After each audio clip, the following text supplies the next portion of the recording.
자, 수업 시작하겠습니다. 안녕하십니까. 자, 오늘부터 총 10회 동안 이제 우리 진도별 모의사 좀 볼 건데요. 아무래도 총론 쪽은 우리가 그렇게 잘 나오는 쪽은 아니긴 합니다. 그래서 이제 일단 혹시나 해서 나올 수 있는 쟁점들을 쭉 넣고 있는데, 아마 오늘 문제에서는 구성 요건 확정이 조금 어렵지 않았을까 그런 생각이 좀 듭니다. 일단 문제 보시고, 그리고 또 이제 한 2시간 끝난 다음에 이제 핵정으로 또 이제 우리 사례에서 나올 것들 쭉 정리할 건데요. 도중에 아마 내일 볼 쟁점도 있고 그럴 겁니다. 자, 우리 해설 딱 가서 펴니까 위에 쟁점이 써 있죠. 부작위 살인죄 정범인지 종범인지, 그리고 이제 부작위 업무방해, 이제 그런 내용들인데, 자, 일단 보시면 갑은 장인 F, 갑의 장인 F가 이제 말기암 센터에서 이제 진통제 하면서 이제 뭐라 그랬어요? 그냥 보내달라 그랬죠. 해서 이제 운전할 때마다 수차례 부탁을 했다. 이제 촉탁승낙 살인할 때 여러분 촉탁승낙이 유효해야 되거든요. 그래서 이제 정신이 멀쩡했다는 거 그걸 이제 보여준 겁니다. 그래서 여기는 일단 구성 요건이 존속살해가 아니라 촉탁살인.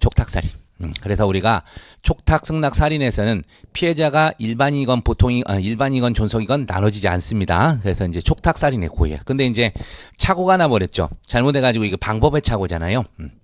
그래서 또 특히 도중에 이제 그 고심 끝에 아내 을에게 자초지종 말했고, 을은 아무런 대답도 하지 않았습니다. 그래서 갑은 을에게 편히 보내드려 하니 함께 가자. 남편을 따라서 을은 문병 입원실을 먼저 나왔으며, 갑은 F 산소호흡기를 뽑는다는 것이 잘못해서 옆 환자 X의 산소호흡기를 뽑고 이제 죽게 됐던 그런 사례입니다.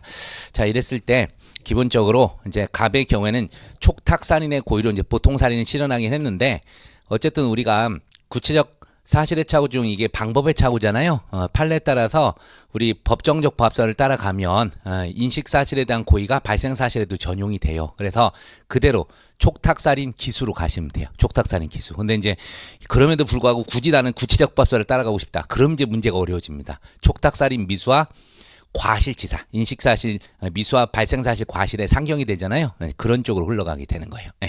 그렇게 되고, 그 다음에 이제 처의 경우에, 을의 경우에 똑같아요. 촉탁살인 고의가 있었고요. 근데 다만 적극적 실행을 누가 한 거죠? 남편 갑이 한 거잖아. 그래서 이제 부작위로 가담했기 때문에 과연 부작위한 살인죄 정범인지 종범인지 그 내용을 논의하게 되는 거예요. 아셨죠? 그래서 요 쟁점은 제가 이제 기본 강의할 때랑 또 막 이런 거 기출 풀고 그럴 때도 조금씩 얘기했던 그런 내용들인데, 어쨌든 우리 부작위면서 나올 수 있는 내용들이에요.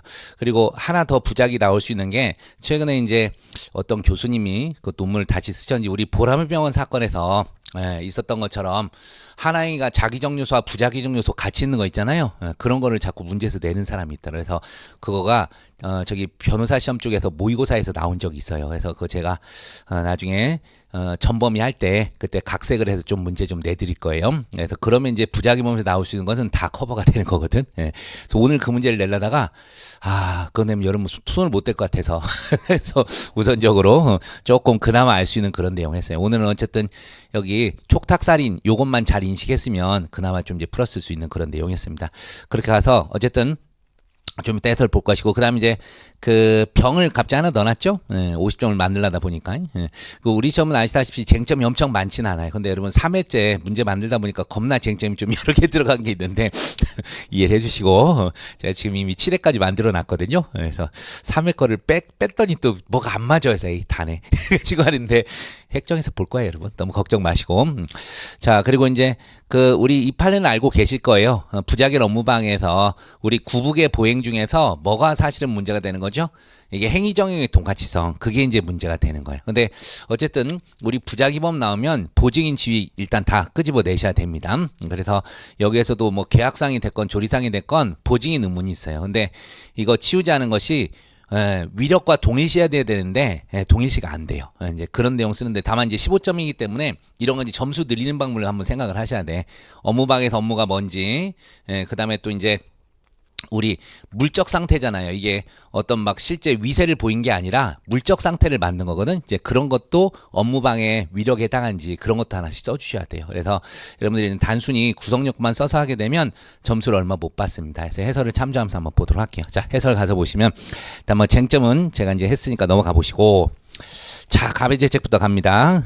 2페이지 가서 보시면 살인죄 구성 요건의 확정, 요것부터 이제 가는 거예요. 그래서 갑은 F에 대해 경한 범죄인 촉탁 살인의 고의를 가지고 실행에 나아갔으나 착오로 X 산소호흡기 코드를 뽑아 X를 살해, 결론적으로 중한 범죄인 보통 살인죄를 실행한 것이 됩니다. 그래서 이럴 때 우리는 15조 1항 이런 걸 생각하셔도 되고, 아니면 그냥 요거 안 써도 처음부터 그냥 뭐였다, 촉탁 살인의 고의였다, 그냥 그렇게 가셔도 점수는 좀 드릴 거예요. 그래서 쭉 가서 이제 촉탁 살인의 이제 구성 요건이 이제 되는 건데, 문제는 F를 살해하다가 착오에 빠져 X를 살해했는 바, 이에 대해 갑이 어떠한 죄책을 부담하는지 이걸 검토하는 겁니다. 우리 시험에서 이 구성요건적 착오는 잘 나오는 편은 아닙니다. 그래도 이제 혹시 해서 착오 하나 낼 수 있으면 이런 거라서 한번 냈는데, 학설 안 써도 돼요. 굳이 뭐 쓰신다면 좋긴 하겠지. 구체적법설, 법정적법설, 추상적법설 써주시면 좋은데, 그냥 우리 쪽은 판례만 밀고 가셔도 되긴 합니다.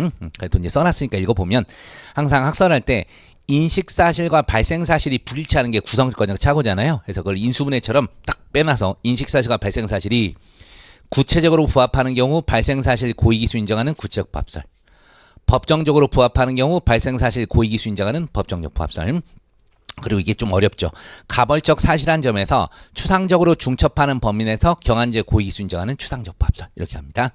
그래서 이제 판례는 우리 조카 형수 살해 사건이잖아요. 그래서 이제 갑이 형수를 살해하려고 몽둥이를 내리쳤으나 등에 옆에 있던 조카 병의 머리에 맞아 병이 사망한 경우, 뭐 타결 착오를 방법의 착오로 바꾸셔도 돼. 방법의 착오가 있는 경우라 할지라도 행위자의 살인에 범위 성립에 방해되지 않는다, 또는 그냥 방법의 착오가 있는 경우 조카 병에 대한 살인 기수 인정했다, 그런 식 쓰셔서 법정적 부합설을 다 하셔도 됩니다. 그래서 검토에서도 추상적 부합설은 항상 경한 범죄 기수 인정한 점에서 타당하지 않고, 구체적 부합설은 고의 기수 책임 인정 범위가 협소하다. 그래서 법정적 부합설 따라가겠다 가시면 돼요. 그래서 어쨌든 여기는 구체적 사실의 착오 중 방법의 착오인데, 어쨌든 두 견해에 따르면, 뭐 판례에 따르면 갑의 F에 대한 촉탁살인의 고의가 전용돼서 X에 대한 촉탁살인 기수가 됩니다. 그러나 구체적 부합설에 따르면 고의 전용이 인정되지 않아서 F에 대한 촉탁살인 미수와 X에 대한 과실치사 상경에 해당이 됩니다. 그러니까 우리는 그냥 판례 따라서 한쪽만 밀고 가셔도 돼요, 여러분. 그래서 소결해서 이제 어쨌든 법정적 부합설에 따라서 타당하니까 촉탁살인 기수, 그리고 아이고 뭐 주거침이 왜 나와, 여러분 지우세요. 예전에 있던 건데 빼세요. 제가 정리를 하면서 요걸 갖다가 넣어놨네. 옛날에는 범죄 목적 들어가면 무조건 주거침입이었거든요. 그래서 이게 옛날 버전 다 정리했는데 이 소결론을 제가 안 건드려놨네. 자, 어쨌든 이거 빼버리시고, 그래서 그냥 촉탁살인 기수에 해당한다, 그렇게만 기억을 해두시면 되겠습니다. 헤헤, 이 버전을 왜 보냈지? 자, 됐고, 그 다음에 이제 의뢰제책에서 얘도 여러분 부작위 살인이기 때문에 구성요건을 먼저 쓰긴 써야 돼요. 부작위 성립요건, 부작위 성립요건, 구북의 보행을. 아마 그냥 안 쓰고 바로 쓴 사람도 있을 건데 그러지 마세요. 우리 항상 부작위범, 부작위한 종범이냐 나올 때도 일단 부작위범이 성립한다는 건 보이고 가야 돼. 본 다음에 이제 정범이냐 종범이냐 가는 겁니다. 그래서 이제 구북의 보행 이렇게 이제 쭉 써놨습니다. 구북의 보행. 그리고 제가 하나 알려드렸죠. 구북의 보행기 쓰기가 귀찮으면 바로 사안포섭하면서 하나씩 쓰셔도 된다고. 뭐뭐로써 보증인지가 있고 하면서 쭉쭉 가시면 돼요. 그래서 사안포섭을 가면 을은 F 직계비속에 해당하므로 민법에 따라 부양 의무가 존재해 범상 보증인지가 인정됩니다. 그리고 갑의 행위를 제지하지 않으면 F가 사망할 수 있는 상황에서, 이게 구성요건적 상황이죠. 갑의 행위를 제지하지 않음으로써 F의 사망을 충분히 방지할 수 있었음에도 아무런 조치를 취하지 아니한 부작위에 이르렀다. 또한 을은 갑으로부터 자초지종을 듣고 당일 오늘 당신 아버지 보내드려 한다는 말을 들었음에도 방치한 거, 결국 뭐예요 여러분? 용인하는 내심에서 미필적 고의가 있었다는 겁니다. 다만 을은 F에 대한 촉탁살인의 고의를 가졌는 바 X의 사망에 대해 어떠한 죄책을 부담하는지, 그리고 갑의 적극적 자기에 한 살인행위에 대해 부작위로 가담했는데 이제 살인의 정범인지 방조인지 이걸 이제 살펴보겠다 해서 이제 넘어가는 거예요. 그래서 학설에서 여러분 굳이 하신 뭐 종범설, 정범설 뭐 등의 대립이 있으나 뭐 그렇게 가셔도 됩니다. 이거 굳이 학설 크게 안 쓰셔도 상관없어요. 학설 사람 중에 세 번째 견해가 좀 만만치 않거든. 원칙적으로 부작위 정범이 성립하지만 불법 영득사나 목적이 필요한 범죄, 뭐 신범, 자수범 같은 경우에는 예외적으로 종범이 된다. 이런 견해. 세 번째 견해 쓰기가 좀 어려워요. 그래서 여차하면 그냥 학설은 정범설, 종범설 등의 대립이 있으나 그렇게만 쓰셔도 충분합니다. 학설 욕심내지 마세요, 우리 쪽에서는. 그래서 뭐 쓰려면 다 써도 좋고 능력 되시면 쓰세요. 항상 점수는 더 받을 거니까. 이제 팔레테도에서 은행 지점장 사건, 백화점 직원 사건 등에서 자기 무의 위배, 자기 정범의 범행을 방치했다는 부작위만으로 실행이 자기와 동일시할 수 없다. 이렇게 돼 있죠. 그래서 어쨌든 은행 지점장 사건, 백화점 직원 사건 등에서 짧게 그냥 써도 돼요. 정범의 범행을 방치했다는 부작위만으로는 여기 정확히는 이제 뭐 하나 써주시면 좋냐면 그러니까 정범의 범행을 방치했다는 부작위만으로는 정범의 실행으로서 자기와 동일시할 수 없다. 그렇게 써주시면 좀 더 여러분 암기하기가 편할 거예요. 그래서 부작위만으로는 정범의 실행으로서 자기와 동일시할 수 없다. 이렇게 하시면 좀 더 암기가 편할 겁니다. 그래서 종범설을 따라가시면 되겠고 검토에서도 이제 결국은 이제 행위집에 따라가는 거예요. 행위집의 여부에 따라서 우리 이제 정범 공범 이제 구별할 건데 결국 어떻게 돼 있어요? 여기서 사택신명상은 누가 지배한 거죠? 자기범인, 자기범이 이제 지배하는 거다. 그 내용을 쭉 써놨습니다. 첫째 줄 끝에서 자기적 정범의 실행 행위를 방지할 보증인 지위에 있는 자가 부작위로 나가 방치한 경우 자기무자의 부작위라더라도 부작위에는 적극적 행위기여가 결여됐다. 딴 거 다 빼고 그거 쓰시면 돼요. 세 번째 줄. 부작위에는 적극적 행위기가 결여되어 있기 때문에 종범살 타당. 그리고 오타가 하나 있어요. 그 다다음 줄에 뭐 살인 미수야. 부작위한 살인 기수의 종범으로 가십시오. 부작위한 살인 기수. 물론 이제 뒤에 가서 촉탁살인으로 바꿀 거예요. 부작위한 살인 기수. 미수를 왜 써놨나 몰라. 기수 종범을 인정함이 타당합니다. 이제 앞서 살핀 바와 같이 법정적 부합사를 따를 경우 을의 F에 대한 촉탁살인 고의는 X에게 전용됩니다. 그래서 똑같아요. X에 대한 촉탁살인 기수로 가시면 되겠어요. 그리고 구치적 부합설도 써놨는데 그건 참조하십시오. 그냥 법정적 부합설로 가시기 바랍니다. 그런 내용들입니다. 자, 됐고 그래서 이제 소결론에 이제 쭉 정리해놨어요. 갑이 자신의 아버지 F 촉탁을 받아 이를 실행한 것을 알면서도 을이 아무런 조치를 취하지 않냐고 방치 X를 사망케 한 것은 부작위한 촉탁살인 죄책을 부담하는데 을은 적극적 행위가 없어서 종범이다. 됐습니다. 그 주거침을 다시 지우세요. 주거침이 지금 따라왔어요. 문제를 침입했습니다. 죄송하고. 자, 그래서 이제 사안 해결했다가도 계속 써놨는데 주거침은 다 빼고 가십시오. 죄송합니다. 정리해서 이제 죄수까지 뭐 해놨 뭐 죄수라고 할 게 없지. 사실 여기서 지금 뭐 소결론 쓰고 그냥 그걸 사안 해결로 가셔도 됩니다. 나눠서 굳이 안 써도 되고. 여러분 이제 이게 되게 방법인데 목차를 되게 여러 나누잖아요. 근데 채점한 사람 입장에서 점수 꼭 더 줘야 돼. 씨 썼는데 안 줄 수도 없고 그러니까 그런 것 따라 방법이니까 여러분이 막 시간 되고 뭔가 별로 부족한 건 막 목차를 많이 쓰세요. 소결론, 결론, 사안 해결 막 이런 식으로 해서 쓰시면 이게 어쩔 수 없이 점수를 줘요. 그래서 이 앞에 또 썼는데 또 줄까? 근데 썼는데 안 줄 수도 없거든. 이제 그런 생각이 드니까 또 방법의 방법. 그래서 일부러 한번 늘려본 거예요. 자, 됐습니다. 됐고 이제 자, 그 다음에 이제 설문 이해 해결해서 이제 쟁점 정리해서 사안에서 문제되는 병의 죄책은 위력의 업무방해 성부가 특히 이제 부작위범 관련해서 이제 문제가 됩니다. 먼저 이러한 물적 상태를 만드는 것만으로도 업무방해에서 위력에 당한지를 검토한 후 부작위한 업무방해 성부를 검토한다. 됐습니다. 그래서 이제 우리 구성요건은 이제 쭉 써놨습니다. 그래서 첫째 줄은 안 쓰더라도 최소한 여러분 한 두 번째 줄 있잖아요. 본제 업무는 이런 거 써준 것도 좋아요. 우리는 얘기했지만 쟁점이 원래 그렇게 많지는 않으니까 구성요건을 쓰는 것도 방법들이긴 해요. 그냥 구성권 안 쓰면 나중에 횡할 때가 있거든. 그래서 경우에 따라서 쟁점이 많아 보이면 자신이 빨리 못 쓰겠으면 구성요건 그대로 쓰지 말고 이제 본제 업무 뭐 이런 걸 쓰시고 좀 빨리 쓸 수 있으면 이제 구성요건 일일이 써주시는 것도 좋습니다. 형법에서 구성요건 안 쓰고 하면 조금 안 좋아 보이긴 하거든요. 알겠죠? 그래서 본인 능력에 따라서 문제 풀어보면서 나는 좀 빨리 쓰는 편이다 하면 다 쓰세요. 다 쓰시고 나는 시간 내에 거의 잘 못 쓴다 하면은 이 구성요건은 좀 생략해요. 필요한 것만 딱 끄집어서 쓰십시오. 그래서 본제 업무는 이제 사람의 생명 신체의 위험을 초래한 업무에 제한된 것은 아니나 형법상 보호가치 있는 업무의 것을 요한다. 이렇게 하시고 그래서 비의 창고 신축 공사는 비 본제의 업무에 해당함에 의문이 없는데 문제는 을이 토지에 쌓아둔 건축자재를 치우지 않고 공사 현장을 막는 방법이 본제의 위력에 해당할 수 있는지가 검토돼야 됩니다. 그래서 이제 일정한 물적 상태를 만드는 것도 위력에 해당하는지 떠났죠. 그래서 아마 요거 잘 못 썼을 거예요. 요 내용을. 근데 항상 이 만약에 요것도 아직 우리 기출이 안 됐거든요. 부작위범 나오면 얘가 나올 가능성이 좀 있긴 한데 어쨌든 이 개념을 좀 쓰세요. 위력에는 업무에 종사 중인 사람에게 직접 가진 세력만 의미한 것이 아니고 사람의 자유사를 제압하기 족한 일정한 이 부분 물적 상태를 만드는 경우도 포함된다. 이렇게 쓰셔도 돼요. 물적 상태를 만들어 사람을 하여금 자유로운 행동을 불가능, 현저히 곤란한 행위도 포함된다. 근데 어쨌든 사람의 자유사를 제압하기 부족한 일정한 물적 상태를 만드는 것도 포함된다. 이렇게 꼭 기억을 하십시오. 요거 쓰고 안 쓰고가 점수가 좀 많이 갈렸을 겁니다. 다른 건 여러분 웬만하면 결론을 다 알거든. 그래서 일단은 뭐 결론을 맞추면 당연히 점수가 어느 정도는 부여되는데 그 과정에 있는 내용들을 좀 잘 쓸 수 있어야 돼요. 자, 넘어가 봅시다. 자, 그래서 일단 사안에서 의뢰행위는 업무방해의 위력에 해당할 수 있다는 걸 보여주면서 이제 갑니다. 그래서 부작의 업무방해에서 판례에 따르면 업무방해 같이 자기를 내용으로 하는 범죄를 부작에서 범하는 부진정 부작위범 성립하기 위해서는 부작위를 실행행위로서의 자기와 동일시 할 수 있어야 된다. 그래서 우리가 이제 부작의 동치성에서 보증인 지위하고 행위정의 동가치성 이제 그 내용이 나오는데 자 일단 봅시다. 그래서 사안같이 을이 단순히 건축자재를 쌓아둔 행위가 자기한 업무방해와 동일시할 수 있는 문제가 됩니다. 유사한 사례에서 판례 쓰시면 되죠.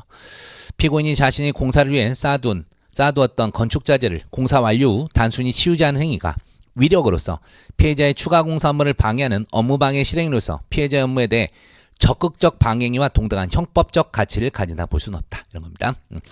현재 어쨌든 위력으로서 피해자의 추가 공사 업무를 방해하는 업무방해 실행으로서 적극적 방해행위와 동등한 형법적 가치를 가진다 할 수 없다. 가시면 되겠다. 그래서 이제 부작위 업무방해 부정했던 사례입니다. 자, 그 정도 가시면 되겠습니다. 자, 어쨌든 여기서 그러고 보니까 왜 보진 지위를 굳이 좀 안 쓰긴 했네. 네, 여기 이제 거기 주 쟁점이 보증인 지위보다는 아까 얘기했던 행위정의 동가치성 이제 그쪽이기 때문에 이렇게 이제 가셔도 됩니다. 그래서 사안 해결에서도 쭉 해놨는데 어떤 위력에 해당하지만 일단 이런 행위만으로 비의 업무에 대해 하는 적극적 방해행위와 동일시할 수 없어 부작위 업무방해 성립하지 않다. 그렇게 갔습니다. 이제 보증인 지위 써주셨으면 제가 좀 더 드릴게요. 뭐 계약상 이런 데서 또는 조리상 보증인 지위 인정된다 썼으면 더 점수를 더 드리도록 하겠습니다. 판례가 직접 그 얘기는 안 해가지고 저도 그건 언급을 안 했는데 어쨌든 이런 정도 쓰시면 되겠습니다. 채점은 제가 해서 내일 드릴게. 자, 그래서 됐고 우리 또 한번 핵정 한번 가봅시다. 핵정.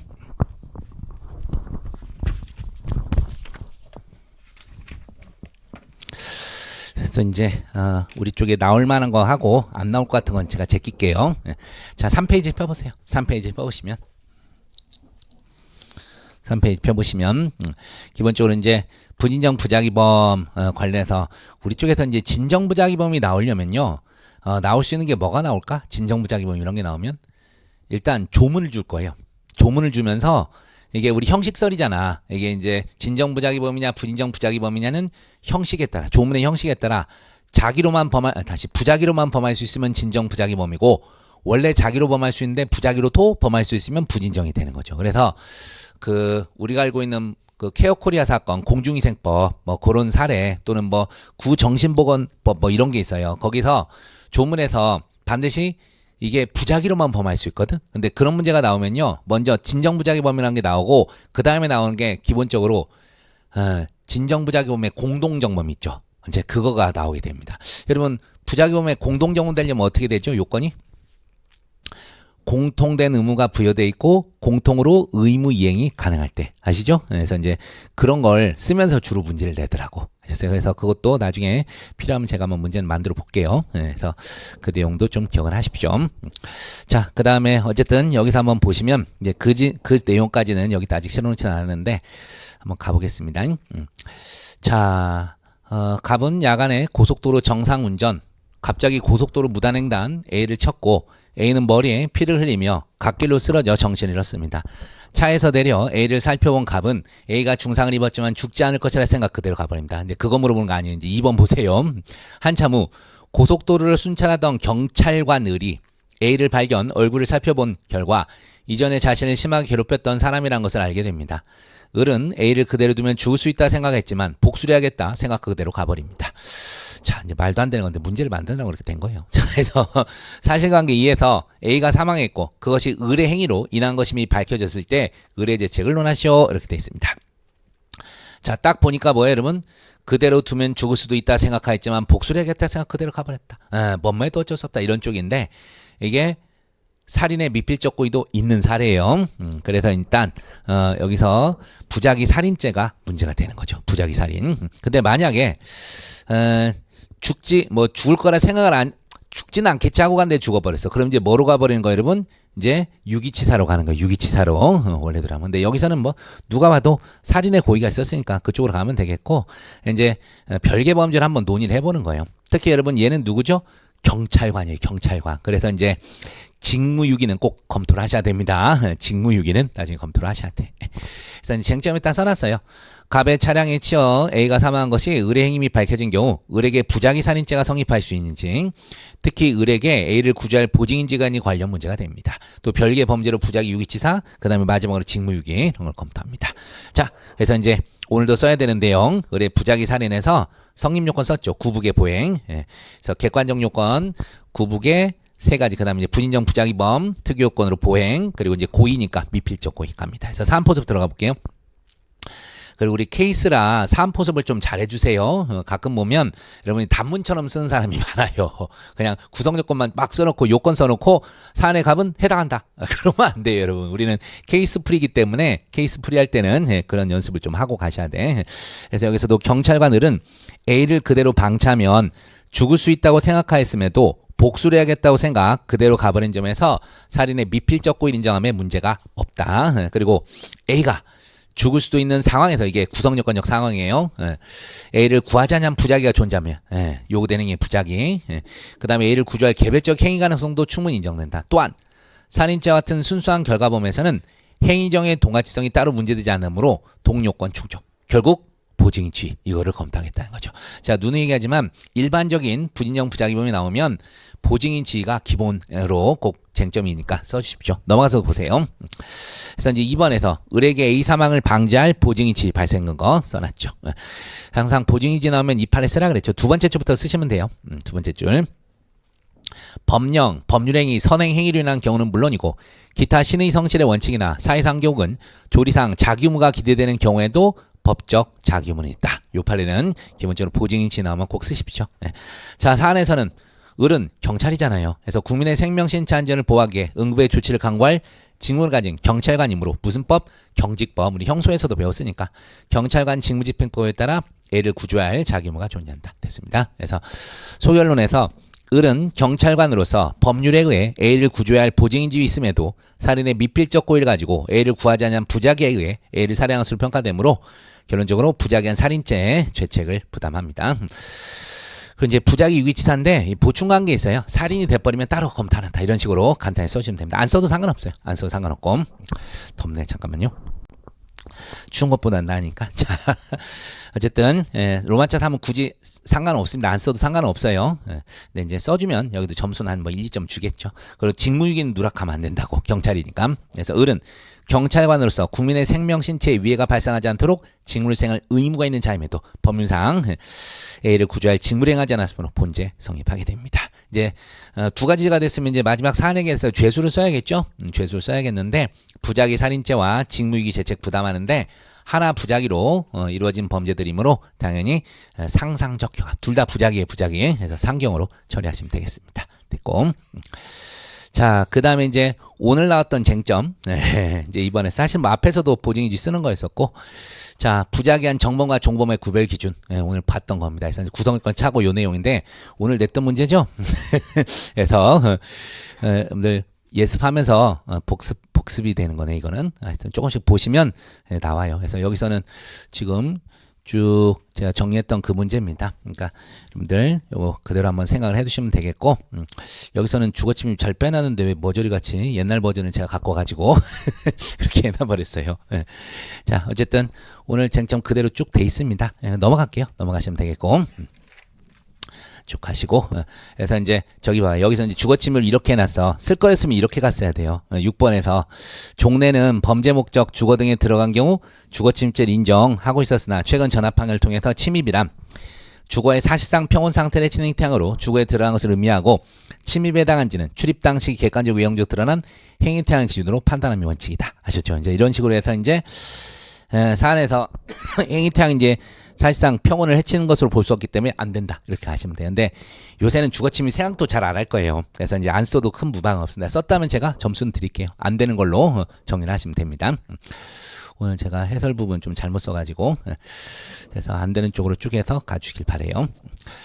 뭐 안 썼어도 큰 문제는 없습니다. 제가 일부러 쟁점 안 잡아줬잖아. 주거침입에서는. 굳이 요새는 이제 옛날에는 범죄 목적 들어가기만 하면 됐기 때문에 주거침입 무조건 썼었거든. 근데 요새는 굳이 안 써도 상관없어요. 그래서 제가 오늘 문제에서도 배점을 따로 안 한 겁니다.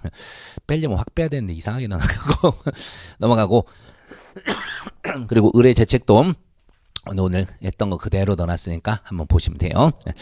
자, 갑시다 해서 패스. 일단 넘어가시고. 자, 됐고. 자, 우리 3번 쟁점을 한번 가서 볼게요. 이제 인과관계 얘기가 잠깐 나오는데, 자, 우리가 보통 이제, 우리 인과관계 문제가 나오면 당연히 판례 결론 이제 잘 아시면 이제 되는 건데, 우리가 인과관계 나오면 당연히 결과범이 나오겠죠? 결과범. 네. 왜냐면 우리가 거동범 같은 데서는 인과관계가 논의가 될 필요가 있어요? 없어요? 없어요. 인과관계가 없으면 어떻게 되죠? 바로 거동범은 미수규정도 사실 없기 때문에 그냥 무죄가 돼버리거든. 그렇기 때문에 기본적으로 우리는 결과범에서 나옵니다. 가끔 이제 과실범에서 이제 이게 나올 수도 있어요. 여러분한테 한번 질문해 보면 과실범의 경우에 구성요건이 뭐죠? 과실범의 구성요건. 첫 번째가 객관적 주의무 위반, 두 번째가 결과 발생, 세 번째가 상당 인과관계잖아요. 예, 그래서 이제 그런 데서도 논의는 됩니다. 근데 이제 과실범에서는 아까도 얘기한 것처럼 거동범처럼 비슷하죠.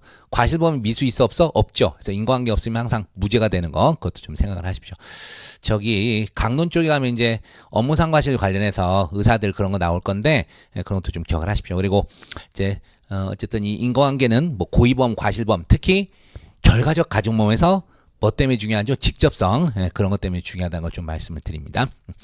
자, 그리고 우리 한번 정리를 해보고 가면 행위자의 행위와 결과 발생 사이에 피해자나 제3자행위가 개입되는 경우가 있죠. 피해자나 제3자행위가 개입. 근데 그게 사회통념상 충분히 예상할 수 있는 것이면 그대로 상당 인과관계가 인정되는 거예요. 그러니까 단순과실 개입할 때. 근데 이제 피해자나 제3자의 고의 중과실이 개입되면 인과관계가 부정됩니다. 그거를 기억 좀 해주시고, 그 다음에 하나 더. 행위자의 행위와 결과 발생 사이에 행위자의 또 다른 행위가 개입돼 있어요. 자, 이런 걸 뭐라 부르죠? 우리가 개괄적이라고 부르죠. 개괄적. 그래서 살인의 고의로 이제 죽이려고 했는데 제2행위 때문에 죽었어. 개괄적 고의. 그리고 이제 그 다음에 살인행위 말고 처음에 상해 고의로 했는데 결국은 두 번째 행위 때문에 죽었어요. 이럴 때가 이제 개괄적 과실 이런 거 있게 되는데 그것도 좀 생각을 하십시오. 자, 일단 한번 가보겠습니다. 문제 보면 갑은 친구 을병에게 이러한 사정을 말하고 어쩌지 열구했던 거 했던 거야. 원래 갑이 그 씨가 학생의 아버지인데 아버지가 와서 난리를 쳐가지고 학교 잘렸거든. 갑이. 그래서 이제 친구 을병에게 이러한 사정을 말하고 씨만 나대지 않았어도 일이 이렇게 되지는 않았을 것이다 라고 울분을 토로한 후 을과 병에게 학교 앞에서 귀금속 판매점을 운영하고 있는 씨를 찾아가 며칠간 입원해야 할 정도로 혼내줬으면 좋겠다. 자, 요 정도 되면 무슨 고의죠? 상해를 이제 교사한 거예요. 근데 사실 을은 잘 보세요. 씨와 원한 관계가 있었고 건장한 씨가 남들이 모르는 특이한 심장병을 앓고 있는 것으로 알고 있었던 거예요. 얘는 특별히 알고 있었습니다. 이 기회에 씨가 죽었으면 좋겠다고 부탁을 받아들입니다. 그러니까 을에게는 어떤 거예요? 살인의 고의가 있었어. 근데 이러한 사실을 모르는 병도 이제 수락을 했던 거죠. 그러니까 병은 그냥 상해 고의입니다. 자, 범행 당일 오후 영 을은 귀금속 판매점 밖에서 망을 보고 병은 안으로 들어가 씨를 향해 주먹을 휘두르는 순간 심장이 약한 씨가 느닷없이 쓰러졌습니다. 예상치 못한 일에 당황한 병은 씨가 사망한 것으로 생각합니다. 밖으로 뛰쳐나온 병이 을에게 큰일 났다, 도망가자라고 말하면서 급히 현장을 떠나자 확인을 위해 판매점 안으로 들어간 을이 기절하여 축 늘어져 있는 씨를 보고 사망한 것으로 보인 사천익의 목적으로 씨를 인근 야산에 매장을 합니다. 자, 그런데 씨는 부검 결과 매장으로 인한 질식사로 판명됩니다. 이 을의 재책은 뒤에서 볼 거니까 좀 기다리시고, 지금 여기서 문제는 병의 재책만 보러 왔어요. 병의 재책. 자, 병은 어떤 고의였어요? 상해 고의였죠. 상해 고의. 예, 상해 고의였는데, 자, 어떻게 됐어요? 그냥 주먹을 휘둘렀는데 심장이 약한 을이 그냥 느닷없이 쓰러졌어요. 이렇게 됐었을 때 이제 당연히 기절한 부분 요게 상해다가 이제 이런 걸 좀 써 주셔야 돼요. 그리고 충분히 자, 상해에 대해서는 얘도 예견할 수 있었다고 봐야 돼. 여러분 알다시피 우리가 평상시 알고 있는 지병, 심장병이나 이런 거는 다 뭐죠? 판례가 알고 있었다고 봐요. 행위자가 알고 있었다고 보기 때문에 특이체질 빼고는. 그래서 여기서는 이제 상해까지는 예견할 수 있다고 봐야 돼. 그런데 보십시오. 사망은 누구 때문에 결국 일어난 거예요? 을행이죠, 을행이. 예, 을행이잖아. 그리고 아시다시피 이제 뒤에서 나오겠지만 을은 이게 어떻게 될까요? 을의 입장에서는 처음에 살인의 고의로 어쨌든 병이랑 같이 범행을 했잖아요. 근데 결국 뭐 때문에 죽었죠? 매장한 것 때문에 죽었죠. 이게 개괄적 고의 사례거든. 쉽게 해서 제3자의 고의가 개입된 거예요. 제3자의 고의가 개입된 사례라서 사망에 대해서는 병한테 귀책을 시키면 되겠다, 안 되겠다? 안 되는 거예요. 귀속을 시키면 안 되는 겁니다. 그래서 문제가 그렇게 가는 거예요. 상해까지만 상당 인과관계를 이제 을에게 인정을 하면 을이 아니라 병에게 인정하면 되겠고, 그다음에 나머지 이제 사망의 결과, 즉 상해치사까지는 이 사람한테 책임을 물을 수가 없게 되는 거예요. 그거를 좀 이제 정리를 쭉 해 가셔야 됩니다. 그 와중에 또 이제 주거에 들어간 거 이런 것도 하고, 특히 이제 우리 시험은 이제 폭처법 이런 거 특별법을 안 쓰겠지만 이제 그러니까 상해죄 공동정범의 죄책을 지게 되는 겁니다. 사실은 이제 그런 것도 좀 써주셔야 돼요. 한번 읽어볼게요, 여러분. 문제점.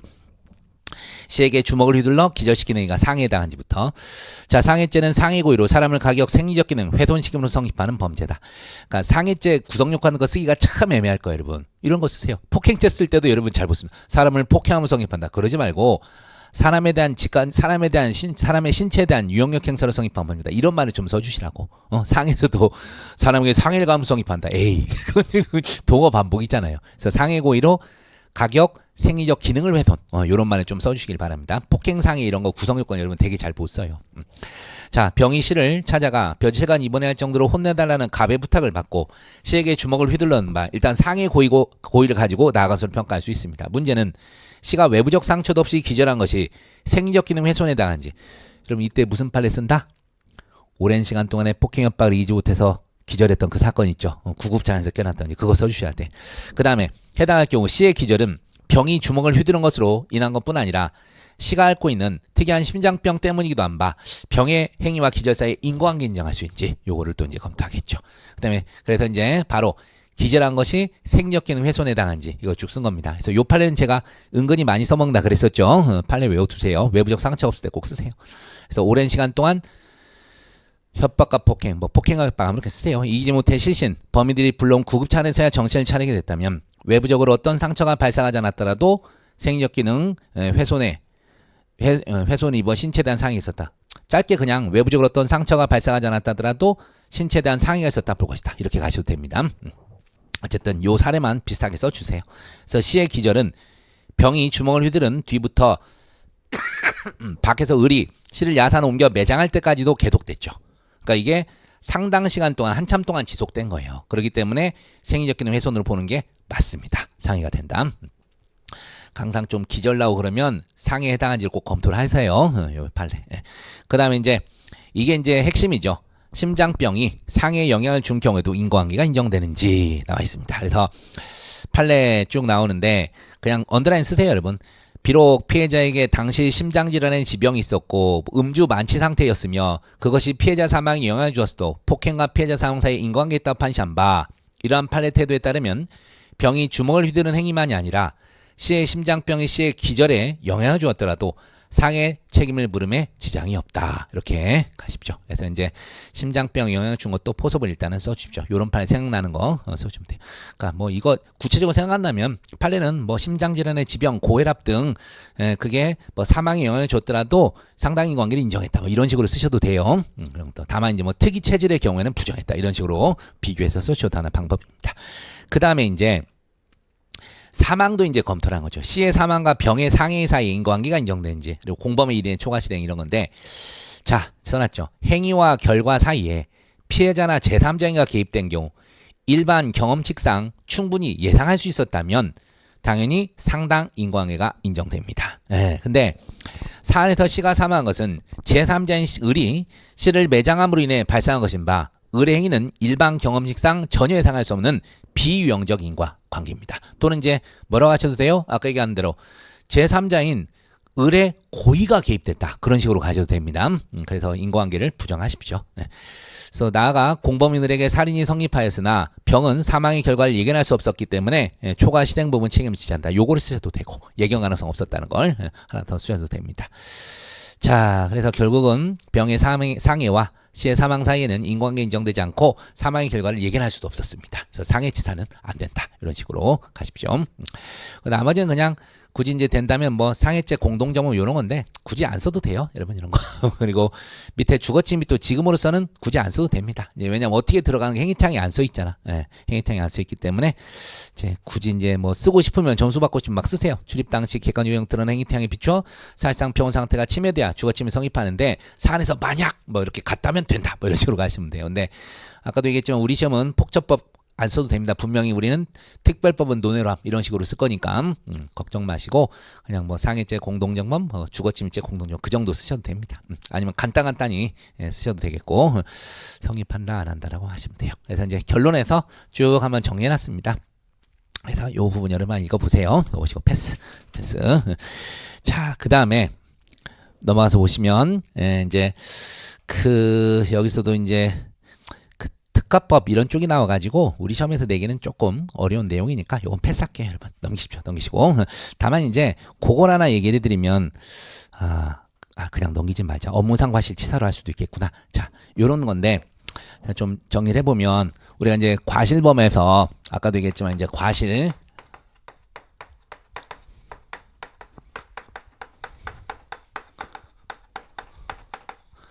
객관적 주무 위반, 그 다음에 이제 결과 발생, 상당 인과관계 이렇게 되는데 이제 뒤에서 어차피 뭐 나오기도 하겠지만 여러분 여기 이제 객관적 주의무 위반 이거 제한하는 법리 그리고 이제 결과 발생 제한하는 건 없고 이제 상당 인과관계 제한하는 법리 이런 것들 좀 기억을 하십시오. 그래서 객관적 주의무 제한하는 원리가 뭐 있어요, 여러분? 신뢰원칙. 신뢰원칙. 그래서 우리 쪽은 이제 교통사고 쪽 내기는 좀 힘들 거예요. 특별법으로 가버리니까 교통사고 영역보다는 어디 쪽에 낼 가능성이 높다? 의사. 특히 이제 우리 최근에 아직 그거는 시험에 안 나왔는데 전적으로 위임된 사례 있죠. 전적으로 위임된 거. 그런 쪽에서도 신뢰원칙 같은 걸 쓰셔도 돼요. 신뢰원칙 해서 가셔도 됩니다. 그래서 이제 우리 의료사고 쪽에서 시험에 낼 가능성이 높습니다. 그 다음에 이제 상당 인과관계 관련해서는 이게 합법칙적 대체행위죠. 대체행위. 이게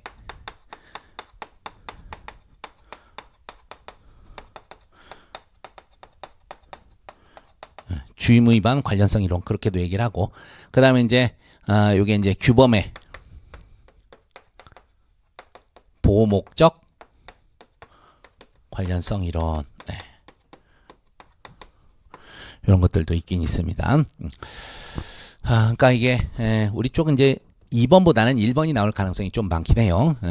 이게 어떤 거예요? 할로테인 마취 사건처럼 이제 적법한 대책을 했더라도 결과 발생을 피할 수 없었다. 그렇기 때문에 상당히 관계가 당연히 없겠죠. 그래서 이제 그 판례, 이제 적법한 대책을 했다면 결과 발생한 것을 입증해야 된다. 이제 그 판례를 쓰시고 사실상 이제 무죄 추정설로 가시는 거, 요거는 좀 기억하십시오. 그리고 이제 주의해야 될 게 이제 사실 이제 신뢰원칙과 규범의 보목적 관련성이 연계되는 경우가 있어요. 근데 이거는 이제 아까도 얘기했지만 이제 도로교통 쪽에서 좀 나오긴 하는데 우리가 그 고속도로 같은 데서 제동거리 밖에서 이미 보행자를 발견했어요. 그럼 신뢰원칙은 적용돼야 하는데 안 돼야 되죠. 안 돼야 되죠. 이제 그런 건데 이제 어떤 경우도 있을까? 저기 우리가 이 사람이 과속을 했어요. 과속을 하면 역시 신뢰원칙은 주장 적격이 없죠. 스스로 규칙을 위반했기 때문에. 예. 그랬는데 스스로 규칙을 위반했지만 이 사고가 이 사람이 위반한 규칙과 상관없이 사고가 났다고. 그렇게 되면 역시 상당히 인과가 부정됩니다. 이게 이제 규범의 보목적 관련성 이론이죠. 어떤 게 있었어요? 신호 위반을 하긴 했는데 또는 허용되지 않은 곳에서 좌회전을 하긴 했는데 뒤에 차가 중앙선을 침범해서 오는 바람에 사고가 난 그런 사례. 그런 경우에는 비록 신뢰원칙 스스로 주장을 안 돼요. 스스로 과실이 있었기 때문에. 하지만 여기서 깨지게 돼요. 규범의 보목적 관련성이로. 알겠죠? 그래서 우리 쪽에서 굳이 이제 특별법 안 쓰고 나오면 이제 업무상 과실치상 그런 쪽으로 물어볼 수도 있어요. 그래서 그것도 기억은 해주시기 바랍니다. 그래서 이제 규범의 보목적 관련성 이론. 이 부분도 좀 어렵긴 한데 분명히 나오면 같이 나와요. 규칙을 위반을 할 거야. 그래서 신뢰원칙은 주장을 못한다는 걸 쓰시고 대신에 상당히 인과관계가 없어서 결론적으로 어떻게 돼요? 무죄가 되는 거죠. 예. 우리가 과실범에서 아까 얘기했지만 인과관계가 부정되면 미수가 되는 건데 과실의 미수는 있어 없어? 없어요. 그래서 무죄가 되는 거예요. 그러니까 그런 식으로 나올 수는 있습니다. 우리 쪽에서 막 특가법 이런 쪽은 안 나올 것이고. 자, 그래서 이 사례도 잠깐 보면 이제 그 특별법을 빼고 한번 그대로 가볼게요. 관련 사례가 넘어가려더니 필요한 부분 같아서. 갑은 을이 자신을 살해한 사실에 상심한 나머지 술을 마시고 혈중 알코올 농도 0.25 만취 상태에서 승용차 운전 을의 집으로 가다가 보행 신호에 따라 횡단보도로 걸어가고 있는 비를 승용차에 치여 비가 중상을 입고 도로에 쓰러집니다. 갑은 사고 신고를 받고 긴급 출동한 피해에 의해 사고 현장에서 체포됐고 비는 사고 직후 구급차에 실려 병원으로 후송되던 중 구급차가 교차로에서 신호를 무시하고 지나가는 트럭과 부딪혀 전복되는 바람에 그 충격으로 사망하고 말았다. 이래서 여러분 특별법 논외로 하면 그럼 이제 뭐가 쓰는 거예요 여러분? 업무상 과실치사 이거 쓰는 거죠. 업무상 과실치사 되느냐는 이제 써주는 거죠. 딱 봐도 뭐죠? 상식적으로 뒤에 구급차가 신호 무시하고 지나가는 트럭과 부딪혀 전복돼서 사망했다고 해요. 이거는 정말 예상하기 어려운 비유형적 인과관계가 개입된 거예요. 그래서 사망의 결과는 귀속이 안 되는 거죠. 그러니까 어디까지만 책임을 져야 돼?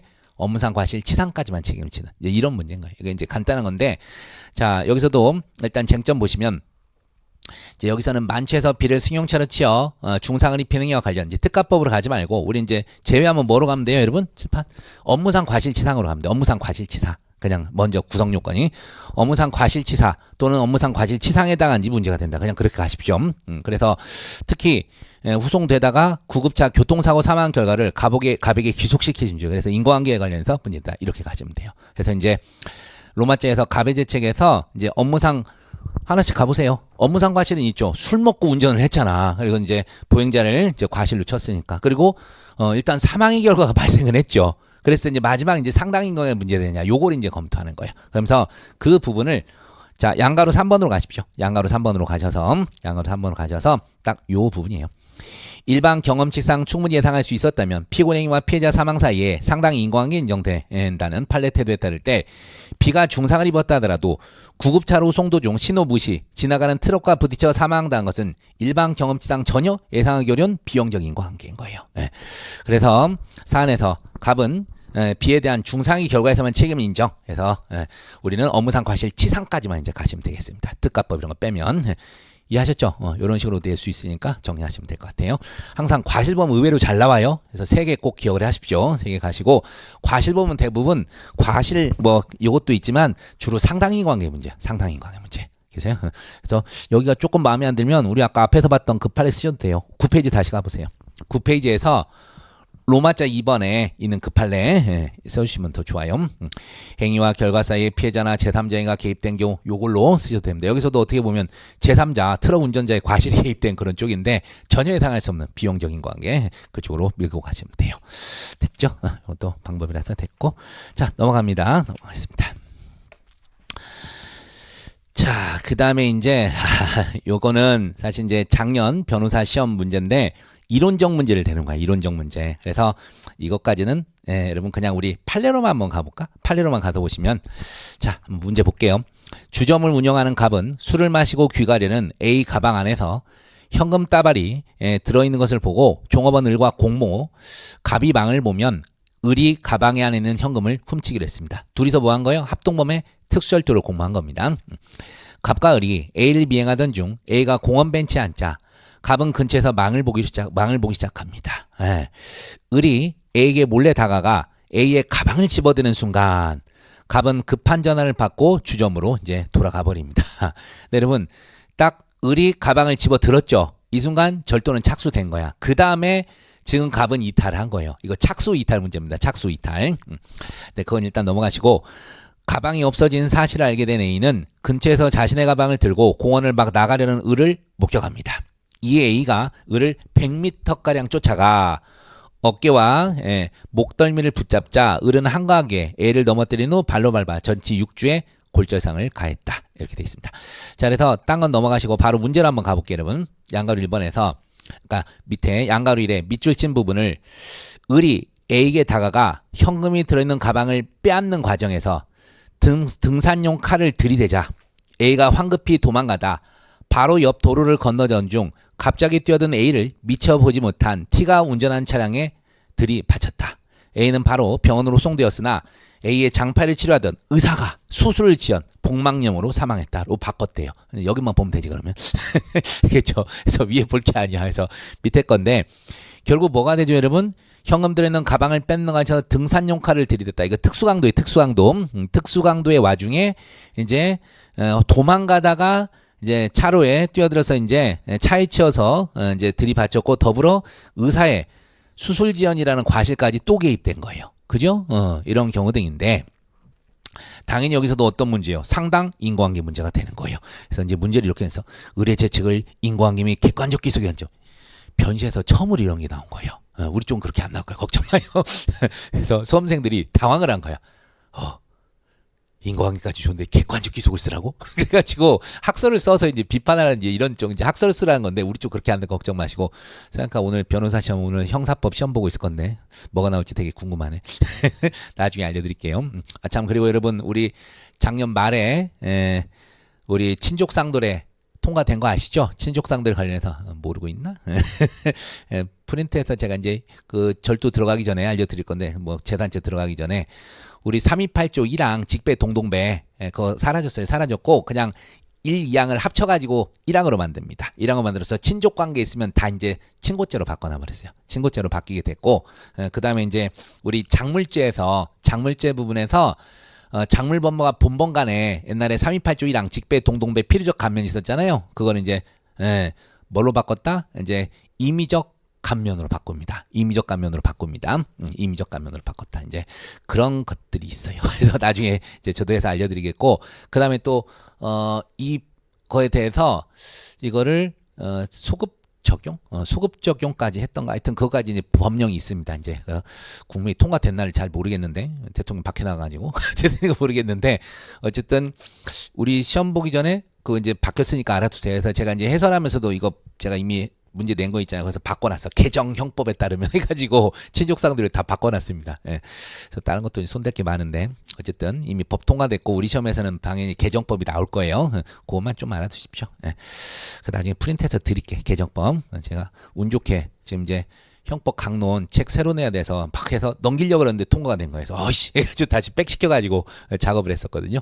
어쨌든 그냥 이따가 하여튼 나눠드리도록 하겠습니다. 자 어쨌든 여기에서는 이제 쟁점 정리해서 한번 가보시면 의리의 가방을 빼앗기 위해 등산용 칼을 들이댄 행위가 형법 334조 2항 전단의 흉기대 특수강도의 실행에 착수해당하면 의문이 없다고. 근데 A가 도망을 가다가 근데 실제 여러분 이거 시험 나오면 이거 다 써야 돼 앞에 흉기대 특수강도. 여기선 그냥 인과관계만 따로 물어봤기 때문에 이렇게 이제 간 건데 실제 시험 나오면 흉기대 특수강도라는 걸 좀 쓰셔야 돼요. 흉기대 특수강도 쓰시고 실행의 착수 시기도 쓰셔야 돼. 당연히 이제 폭행협박할 때 칼을 들이댄 게 당연히 이제 특수협박에 해당하겠죠. 그래서 도망을 가다 T가 운전하는 차량에 들이받친 것에 대해 있어 이제 A 장파를 치료하던 의사 수술 지원까지 개입된 거예요. 이어서 차량에 들이받친 것에 이어 A의 장파를 치료하던 의사의 수술 지원 개입, A가 사망, 강도치사 성부가 이제 인과관계 및 객관적 기속과 관련해서 문제됩니다. 그냥 우리는 상당히 인과관계를 쓰시면 돼요. 그래서 특히 이제 결과적 가중범인 강도치사 미수 여부도 살짝 검토를 해야죠. 왜냐하면 특수강도가 기수예요, 미수예요, 여러분. 이 상황에서 미수에 그친 거였거든. 빼앗는 과정에서 들이대자 도망가다 이렇게 됐으니까 그것까지도 사실은 숨어 있는 겁니다. 기본 범죄가 미수에 그쳤을 때 중앙경과 발생한 거 여러분 한번 기억나시나요? 결과적 가중범의 기미수 어디에서 논의가 된다 그랬어요? 기본 범죄 미수에 그치고 중앙경과 발생했을 때 결과적 가중범의 기미수가 논의되는 것은 조문 자체에 미수처벌 조정이 있을 때라고. 근데 특히 형법에서 어디 있다 그랬어요? 강인에 있다 그랬잖아요. 강인에. 강도치사상, 인질치사상, 해상강도치사상. 그러면서 제가 뭐라 그랬어요? 우리 시험에서 인질치사상, 해상강도치사상이 나오겠냐고. 나오면 강도치사상이 나오지. 여기 나왔잖아. 알죠? 요런 거, 요런 거. 예. 이제 맨날 노상 저기 특별법 내는 변호사 시험에서는 우리 특수강간, 특수강제추행 치사상 있잖아요. 이제 그쪽 동네를 내지만 우리 법원 쪽에서 낸다면 강도치사상밖에 없어요. 낼 수 있는 게 형법에 있는 걸 낼 거니까. 자, 그래서 어쨌든 인과관계를 다 빼고 우리는 저기 판례로만 가세요. 학설 쓰지 마시고 판례만 볼게요. 대법원은 아까 본 거 피고인 행위와 피해자 사상이란 결과를 발생하기엔 유일 직접적 원인이 된 경우만이 아니라 행위 결과 사이에 피해자 제3자 과실 등 다른 사실이 게재된 때도 그와 같은 사실이 통상 예견될 수 있는 것이라면 인과관계 인정할 수 있다. 또 비록 의사의 수술 지연 등 과실이 피해자 사망의 공동원인이 되었다 하더라도 자 바로 그냥 언더라인 가세요. 폭력행위와 치사 결과 간의 인과관계 있다. 이런 식으로 두 판례를 여기서 딱딱 관련해서 하나 써주시면 되겠네. 그래서 이제 통상 예견할 수 있는 그런 것인지 또 의사 수술 전 단순한 수술 전인지 이걸 할 건데 이제 사안의 경우에서 딴 거 필요 없고 우리 동그라미 2번으로 가세요. 우리 판례 상당한 것을 판례 입장에 따르면 의뢰 특수강도 행위 외에도 차량 운전자 T 및 의사의 업무상 과실이 개입되더라도 이들은 모두 통상 예견할 수 있는 것으로 봤습니다. 그래서 상당 인과관계 인정, 특수강도 치상 이쪽으로 가시는 게 치사로 가시는 게 맞다 이렇게 하십시오. 자, 그 정도만 가십시오. 우리는 판례만 봅시다. 학설은 보지 마세요. 이제 변시에서 사람들 죽이려고 냈던 문제라서 작년에 하여튼 괴로웠어 사람들이. 그래서 판례 해놓고 비판하라고도 되고 막 그런 문제를 냈는데 우리 영역은 아니니까 걱정 마시고 우리 나오면 그냥 특수강도 치상 쭉 먼저 쓰시고 그 다음에 이제 강도 치사 되는지 관해서 인과관계 제가 봤던 판례만 이렇게 쭉 보시면 됩니다.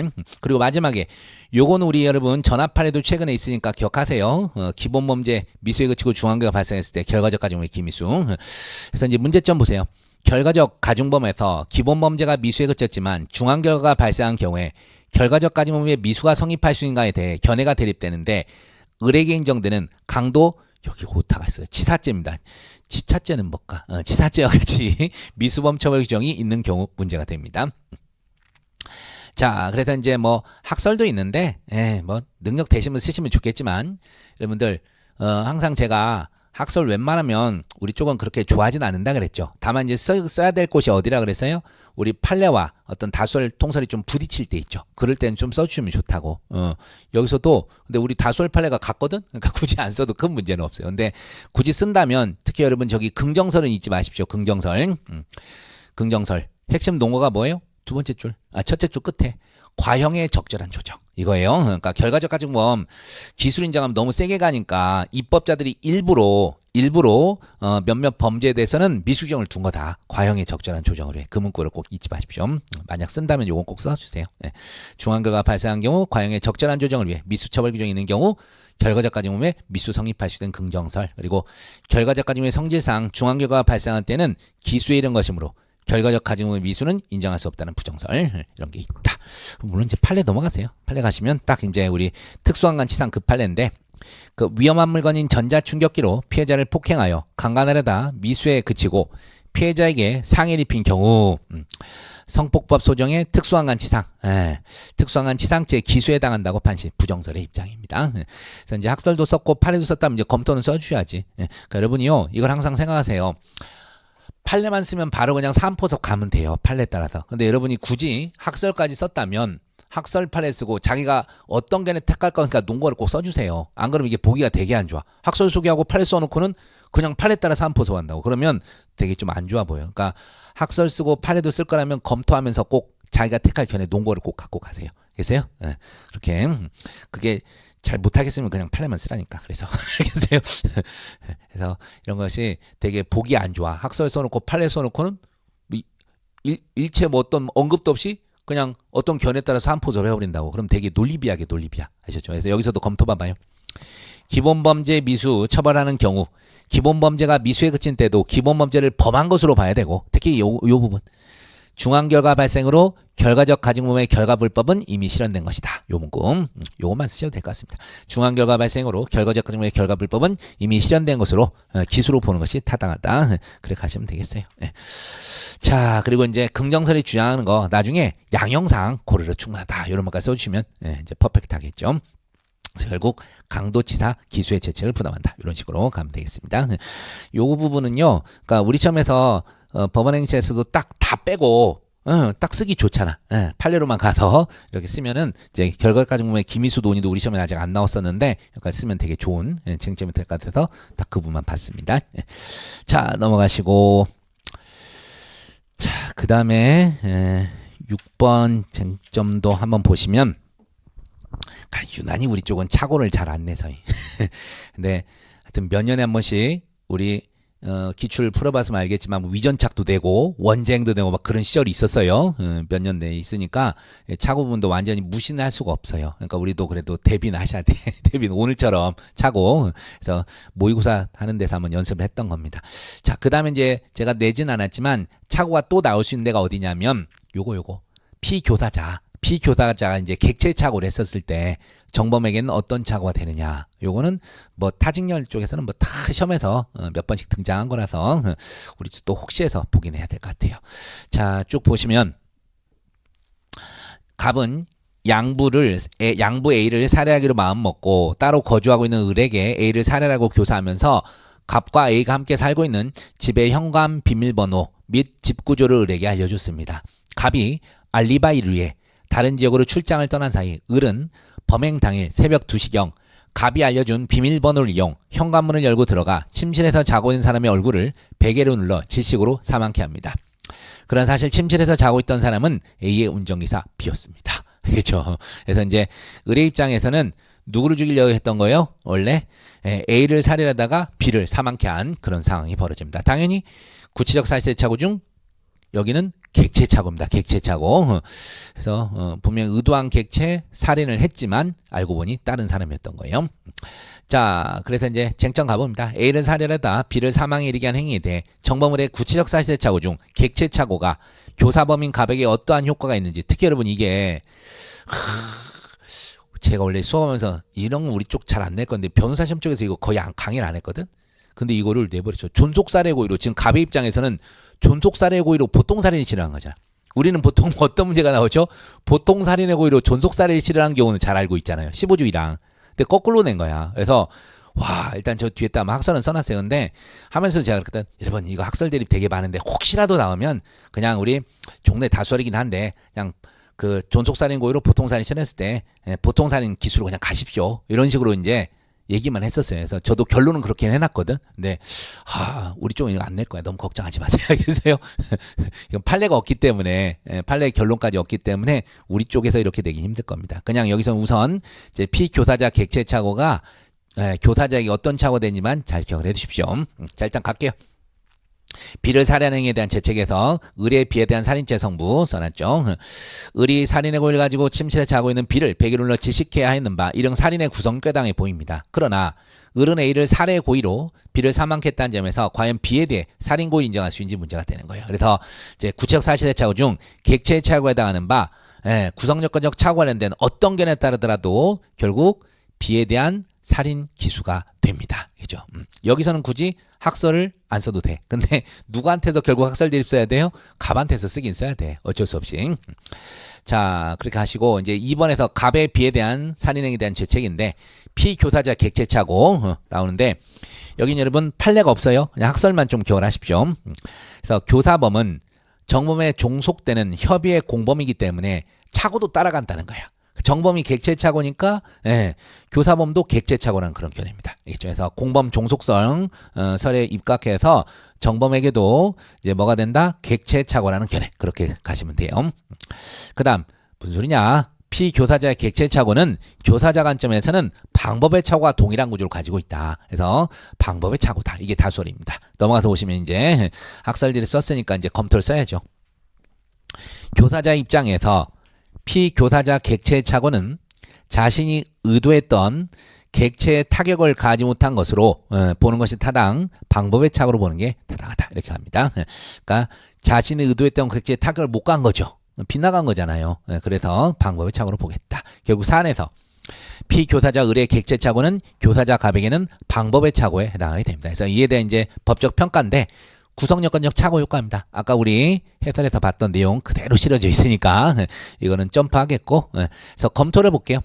결론적으로 사안을 구체적 부합설에 따라 판단하면 이제 점수 더 받으려고 쓴 건데 우리는 그냥 시간 없으면 법정적 부합설 8회로만 그냥 가세요, 여러분. 일단 연습을 할게요. 구체적 부합설에 판단하면 갑은 A에 대한 살인미수 교사와 B에 대한 과실 웬 치상 이거 오타죠. 과실치사로 가십시오. 과실치사의 상경에 답니다. 과실치사. 오타가 여러 개가 있네. 이건 왜 몰랐지? 과실치사의 상경에 해당하는데 법정적 부합설이나 추상적 부합설에 따르면 비에 대한 살인죄 교사범위 성립하게 됩니다. 근데 여러분 봐봐요. 지금 구체적 부합설에 따르면 제가 오타도 나지만 가끔 어떻게 쓰냐면 살인미수 교사와 비에 대한 과실치사 교사라고 쓰는 사람들이 가끔 있어요. 과실범에서 교사란 말을 쓰면 돼야 안 돼요? 안 돼요, 여러분. 그것 때문에. 그래서 그렇기 때문에 구체적 부합설을 웬만하면 쓰지 말라니까 이런 데서 실수를 해요. 촬가다가 과실치사의 교사라니요. 형법적으로 있을 수가 없는 겁니다. 우리 과실범에 대한 교사 방조가 불가능하죠. 다만 현행법상 그 간접정범으로 갑니다. 간접정범. 여기서는 그냥 과실치사 이렇게 가십시오. 과실치사의 상경입니다. 자, 됐어요. 그래서 판례에 따르면 그냥 비에 대한 살인 기소. 봐요. 법정적 부합설과 얼마나 편해. 그런 실수를 안 하죠. 그냥 발생사실 고의기수 인정하면 돼요. 그럼 3번은 그냥 생략하세요. 우리 쪽 낼 일은 없습니다. 여기까지는 낼 일 없어요. 하시면 되겠다. 됐고요. 우리 좀 쉬었다가 계속해서 마무리 좀 하도록 하겠습니다.